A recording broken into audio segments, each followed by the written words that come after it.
इन परियों ने कैसे बदली एक इंसान की तकदीर, आइए देखते हैं। और पास वाले गांव में एक दर्जी रहता था। इसके 3 लड़के थे। दर्जी बहुत ही गरीब था। दर्जी के पास सिर्फ एक ही बकरी थी। तीनों लड़के इसी बकरी का दूध पीकर किसी तरह अपनी जिंदगी का गुजारा करते थे। वो बारी बारी इस बकरी को जंगल चराने के लिए ले जाया करते थे। कुछ अरसा ऐसे ही गुजर गया। जब बकरी का दूध कम पड़ने लगा तो जो बड़ा बेटा था उसने बाहर कमाने का सोचा।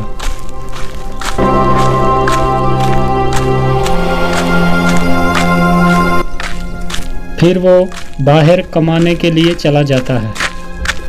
वो चलता रहा।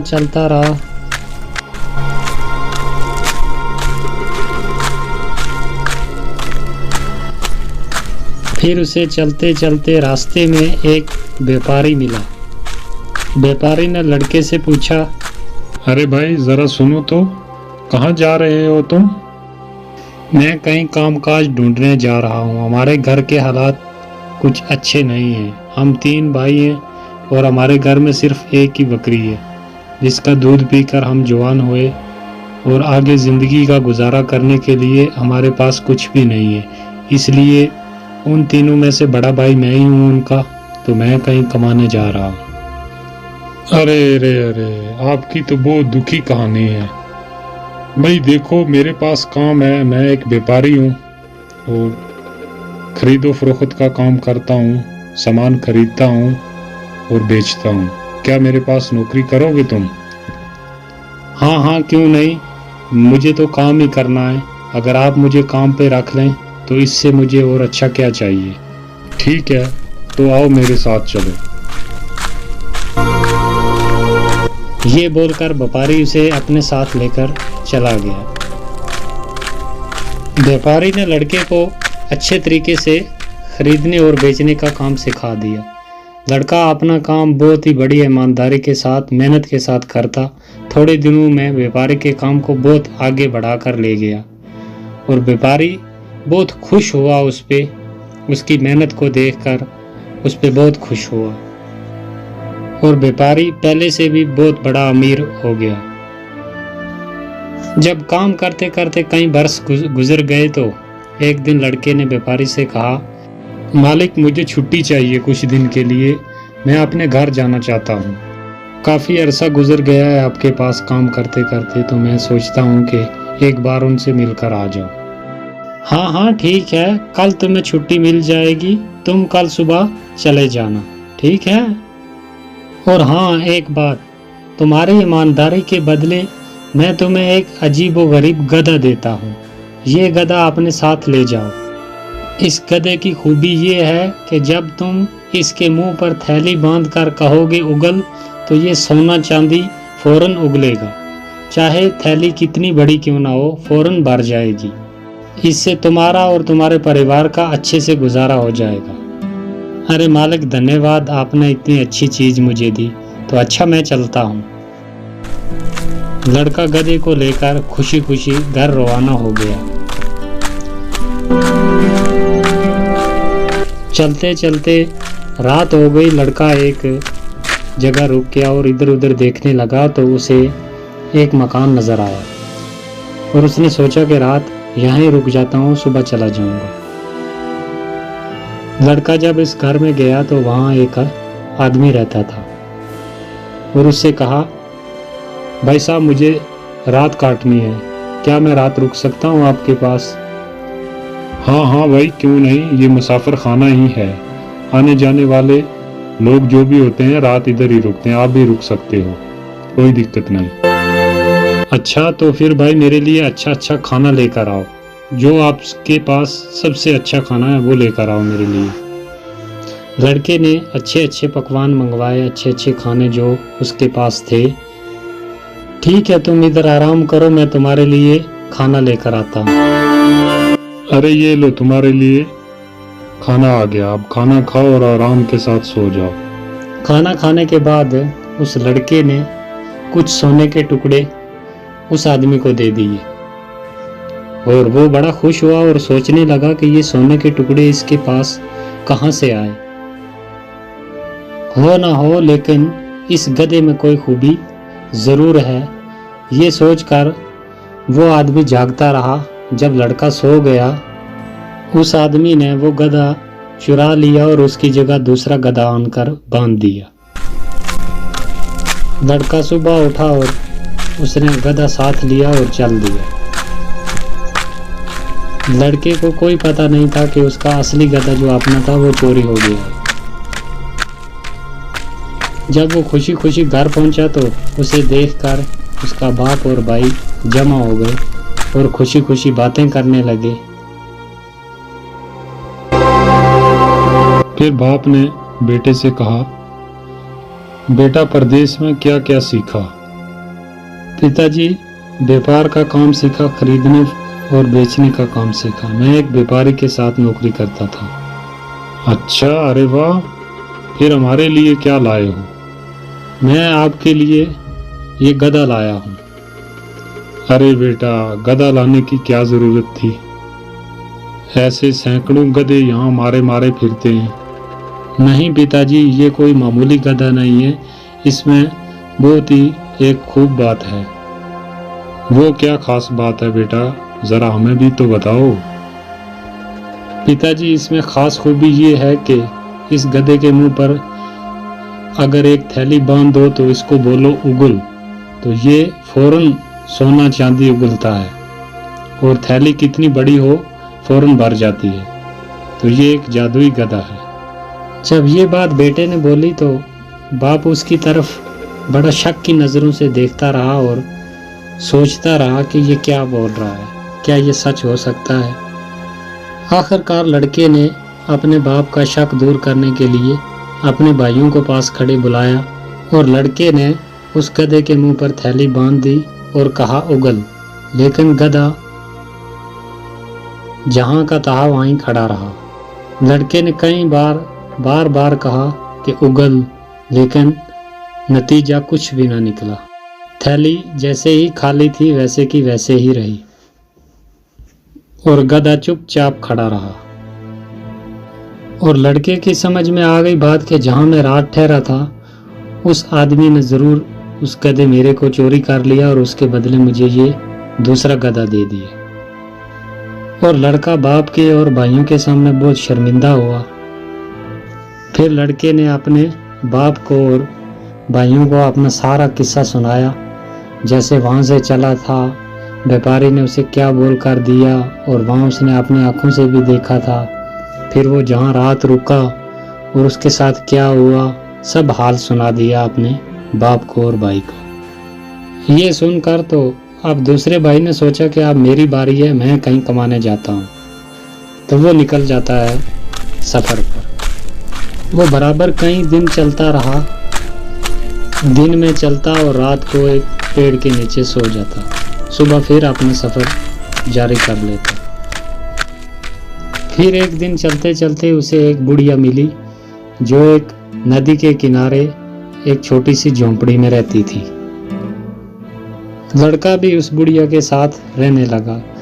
जो काम वो बुढ़िया उसको बतलाती वो उसे बहुत मेहनत और ईमानदारी के साथ कर देता था। बुढ़िया भी उसके काम से बहुत खुश थी। लड़के ने एक दिन उस बुढ़िया से कहा, मुझे ना अपने घर जाना है, तो मैं फिर वापस आ जाऊंगा, कुछ दिन के लिए मैं अपने घर जा रहा हूँ। हाँ बेटा, बिल्कुल जाओ, मैं आपके काम से बहुत ही खुश हूँ, लेकिन मेरे पास सोना चांदी नहीं है तुम्हें देने के लिए। मेरे पास सिर्फ ये एक डिबिया है, ये तुम अपने साथ ले जाओ। और ये कोई मामूली डिबिया नहीं है, इसकी एक खूबी है, और इसको जब तुम कहोगे कि भर जा, और ये अच्छे अच्छे खानों के साथ भर जाएगी। चाहे आदमी कितने भी क्यों ना हो, पेट भर के खाना खा लेंगे। और तुम ये डिबिया अपने साथ लेकर जाओ। लड़का बहुत खुश हुआ और उसने वो डिबिया अपने साथ ली और चल दिया घर की तरफ। वो भी चलते चलते उसी जगह पहुंच गया जहाँ पर उसका भाई बड़ा जो था वो रात रुका था, उसी आदमी के पास। वो भी वहीं रुक गया रात गुजारने के लिए। और उस आदमी ने उससे पूछा, भाई क्या खाना खाओगे कुछ? अरे नहीं भाई, तुम तकलीफ मत करो, मैं तुम्हें खाना खिलाता हूँ, मेरे पास बहुत खाना है। तुम्हारे पास तो कुछ भी नहीं है, तुम कहाँ से खाना खिलाओगे? लड़के ने अपने पास से वही डिबिया निकाली और जैसे बुढ़िया ने बोला था वैसे ही उसने बोला जब, तो वो एकदम भर गई अच्छे अच्छे खानों से। तो जब दोनों ने मिलकर खाना खाया तो उस आदमी की फिर नज़र बदल गई। उसने कहा कि ये डिबिया मामूली नहीं, ये कोई खास डिबिया है, और वो उसे छुपाने की तरकीब सोचने लगा। लड़का काफ़ी थक चुका था, खाना खाने के बाद वो सो गया, लेकिन वो आदमी जागता रहा। वह असली वाली डिबिया जो थी वो उसने चुरा ली और उसकी जगह वैसे की वैसे ही एक डिबिया रख दी। और लड़का उठा और सुबह अपनी डिबिया साथ ली और घर की तरफ चल दिया। चलते चलते वो भी खुशी खुशी जब घर पहुंचा तो उसे भी बाप भाई देखकर बहुत खुश हुए, क्योंकि वो भी कई बरस के बाद वापस आया था। फिर ढेर सारी बातें की, सफ़र में क्या कुछ हुआ सब एक दूसरे के साथ बात की उसने। आखिर उसने अपने उस डिबिया की खूबी जो थी वो बताई कि इसकी ये खूबी है, ये मामूली नहीं है, ये बहुत ख़ास डिबिया है। तो बाप ने सुनकर इनकार कर दिया कि ये भी गधे की तरह ऐसे ही निकलेगी, तुम भी बड़े भाई की तरह ऐसे ही झूठ बोल रहा है। और फिर वही हुआ जो गधे के साथ हुआ था, क्योंकि गधा भी असली नहीं था और ये डिबिया भी असली नहीं थी। तो देखकर बहुत ही परेशान हुए वो, और उसने भी अपने भाइयों से और बाप से अपना सारा किस्सा कह सुनाया, जो उसके साथ रास्ते में हुआ, कैसे बुढ़िया ने दी, रात कहाँ रुका, तो सब हाल सुना दिया। फिर तीसरा भाई सफ़र पर निकला। अब कहानी का मोड़ आया असली। लड़का एक मैदान से गुजर रहा था। असल में ये मैदान परियों का था। रंग बिरंगे फूल चारों तरफ खिले हुए थे, हरी हरी घास सब्ज मखमल की तरह फैली हुई थी। बीच बीच में नदियां भी बह रही थी और हवा खुशबू में बसी हुई थी। लड़का थोड़ा आराम करने के लिए ठहर गया वहाँ पर। हवा की मस्त खुशबू ने आँखों में नींद भर दी और वो जल्दी एक फूल के नीचे सो गया। लड़का अभी सोया ही था कि नीलम परी जो उस फूल पर रहती थी वो उतरी और लड़के को हवा में उड़ा ले गई। दूसरे दिन लड़के ने अपने आप को बहुत ही घने जंगल के बीच पाया। वो कहाँ है या कैसे आया, अभी इन बातों को सोच ही रहा था कि सारा जंगल तरह तरह की आवाज़ों से गूंज उठा और देखते ही देखते एक लाल रंग की रोशनी पूरे जंगल पर फैल गई। और लड़का बहुत परेशान हुआ और बार बार सोचा, लेकिन उसे कुछ समझ ना आया। इतने में उसके कानों में एक बहुत जोरदार आवाज़ आई और फिर से सारा जंगल नीले रंग में रंग गया। उस आवाज़ को सुनकर लड़का घबरा गया और एक तरफ भागा। उसके भागने पर जंगल की सब परियां हंस पड़ी। दरअसल बात यह थी कि परियां लड़के के साथ खेल रही थीं। जब परियों का खेल खत्म हो गया तो नीलम परी उस लड़के के पास आई और लड़के को बोली, तुम हमारे मैदान में क्या कर रहे हो? मुझे नहीं मालूम था कि मैदान आपका है। यहाँ आना मना है क्या? अब दोबारा कभी भूल कर भी नहीं आऊंगा। क्यों, मैदान पसंद नहीं आया क्या? नहीं नहीं, वो बात नहीं। मैदान तो मुझे बहुत पसंद है, लेकिन जंगल मुझे पसंद नहीं। क्यों, डर लगता है जंगल में क्या? जी हाँ, बहुत डर लगता है। ओह, ये बात है। अच्छा, तो अपनी आंखें बंद करो कुछ देर के लिए। और इधर लड़के ने जैसे ही अपनी आंखें बंद करी, नीलम परी ने अपना आंचल लहराया और सारा जंगल जो था वो मैदान में तब्दील कर दिया। और लड़के ने आंखें खोली और उस मैदान को देखकर उसकी जान में जान आई। और फिर जब लड़के को थोड़ा होश आया तो फिर नीलम परी ने उसे पूछा, तुम कौन हो और कहाँ जा रहे हो? यहाँ तक कैसे पहुँचे? फिर लड़के ने सारा किस्सा सुना दिया कि हम ऐसे ऐसे 3 भाई हैं, उनके साथ ऐसे धोखा हुआ। पहले के साथ उसका गधा चोरी कर लिया, फिर दूसरे भाई की डिबिया चुरा ली, तो अब मैं वो वापस लेने जा रहा हूँ। परी ने ये सुनकर अपनी छड़ी हिलाई और वहां पर जिन को बुला लिया।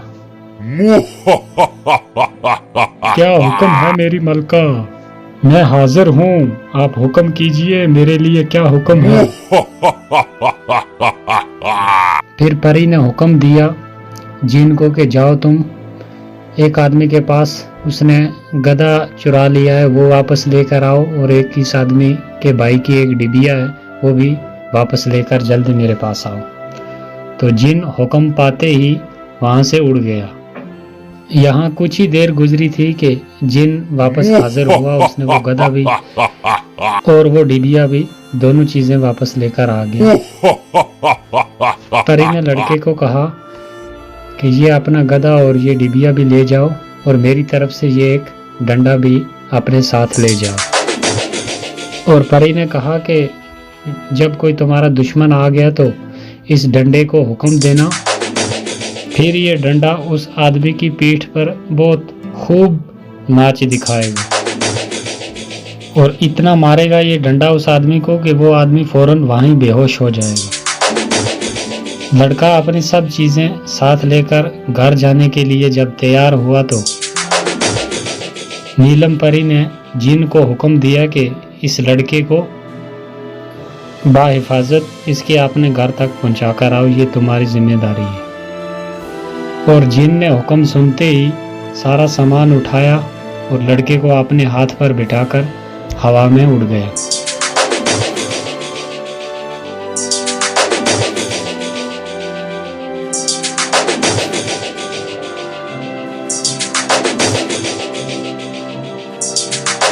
जब सारा सामान लेकर घर पहुंचा तो घर वाले भी बहुत खुश हुए, और वो भी उसके आगे अपनी खुशी खुशी ज़िंदगी गुजारने लगे। तो दोस्तों, कहानी अच्छी लगी तो वीडियो को लाइक करें और चैनल को एक बार ज़रूर सब्सक्राइब करें।